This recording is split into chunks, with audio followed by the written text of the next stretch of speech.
Cette semaine, on va parler d'une rareté, mais on est là aussi pour faire des découvertes. C'est le vin halal. Oui, oui, ça existe, comme la viande ou les menus de la cantine de l'école. Je vous en parle parce que le vin halal a été l'une des vedettes du salon de l'agriculture de Meknès au Maroc, qui vient tout juste de fermer ses portes. C'est pas du tout un sujet tabou ou délicat, hein. Au fond, halal, c'est quoi? Halal, ça veut dire ce qui est autorisé au vu des règles de l'islam. On sait que dans l'alimentaire, ça se focalise essentiellement sur une chose, le cochon.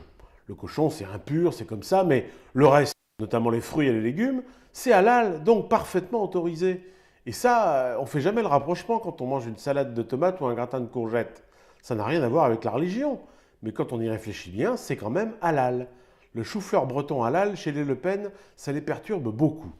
Et le vin dans tout ça, comme le reste, il n'y a pas de raison que le vin ne soit pas halal lui non plus. Sauf que dans le vin, il y a de l'alcool. Et ça, bien sûr, c'est pas halal.